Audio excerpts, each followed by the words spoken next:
So tonight's dinner is going to be a taco-inspired casserole, and with it I'm going to make an avocado sour cream sauce. So you're going to need a casserole pan of some kind. The main ingredient is going to be ground beef, a pound. You could probably make this with other ground meats also. Unfortunately, grass-fed beef around in my area only comes in the 10% fat. If you can find the 20%, that would be awesome, but not necessarily. Of course, you don't have to use grass-fed. So if you use regular beef, just go with the 80% lean and 20% fat. We're gonna need some grated cheese on top. I went with the extra sharp white. I prefer to grate my own cheese because if you look on the back of a grated cheese, there's gonna be all kinds of things added to make the cheese non-clumping. And there's starch, there's all kinds of cellulose.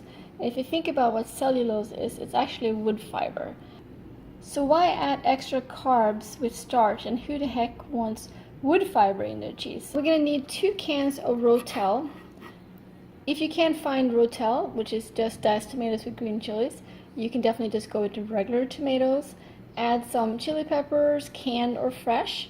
It's up to you how much or how little. The Ro-Tel comes in mild, original, and extra hot, so you can get it just as hot as you prefer for your dish. These cans are much smaller than regular cans. They're only 10 ounces, so I usually go with 2. For the sauce, we're going to need avocado and sour cream. We're going to need an onion for the casserole, and I usually make my own taco spices, because if you look back on the envelopes on taco spices, they usually add sugar, starch, all kinds of unnecessary carbs that you don't really want. In my taco blend, I usually just use some black peppers, salt, onion powder, garlic powder, chili powder, ground cumin is important, a little bit of oregano, and some dried cilantro. So to our pan, I added a little bit of avocado oil. You can use whatever fat source you prefer, and then just add the beef into there. You just want to start breaking down the beef into smaller pieces until you have a nice beef crumble. While the meat is browning, you can do your cheese grating. Go ahead and chop your onion. And to the meat that's almost done browning, you want to add the onion. Just keep stirring and breaking the beef up in smaller pieces while the onion is cooking down a little bit. If you want, you can also add some garlic to this dish. Also make sure you preheat your oven to 400 degrees. So now we're going to add our tomatoes. I poured the liquid off because I don't want this casserole to be too soggy. And I'm using 2. If you want to be very careful with the carb count, you can definitely just use the 1. I used the original Ro-Tel. It gives me just a right amount of heat. And now we're going to add our spices. I just added some black pepper. You definitely want to have some salt in here. And then we're going to go with chili powder. You can make it as spicy as you prefer. You do like it pretty spicy.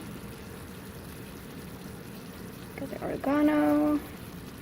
Not too much oregano. I do like quite a lot of ground cumin. That's what gives it that taco flavor. Get in there pretty good. And we got some garlic powder. If you put garlic in, you don't have to use as much garlic powder. And just incorporate this all together. At this point, you can give it a taste test to see if you like the flavoring. I tried mine, and I think I want a little bit more chili pepper. Remember, you do have heat from the jalapeno in the tomato blend. A little bit more salt. And I think we're good to go here. Now we're going to go ahead and put this in our casserole pan. The beef mixture in our pan, and here's the cheese to be grated. I'm just gonna put that. This is about 8 ounces of cheese. You can use whatever cheese you like, and if you don't want to grate your own cheese, that's fine. Just buy ready-made cheese, maybe Monterey Jack or a Mexican blend or something like that. It does have the benefit of it not clumping like this tends to do, but of course you do get the little extra carbs in there. And then we're going to keep it there for about 15 to 20 minutes until the cheese just melts and have a little bit of a nice color to it. So you can set your timer for about 15 minutes and check on it and see if it's done.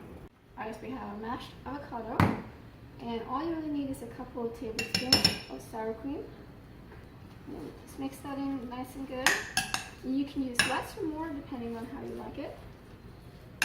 And then you just add some spices to them. I'm just going to go with a little bit of black pepper. Definitely salt.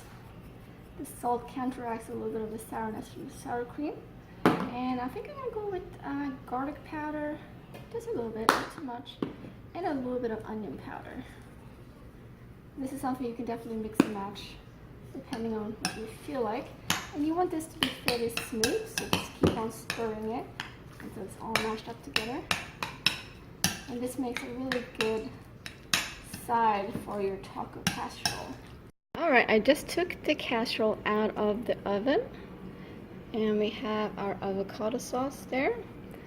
So now it's time to plate. Also, if you are interested in upping your vegetable intake, I could suggest that you put some spinach in this. It's actually really delicious.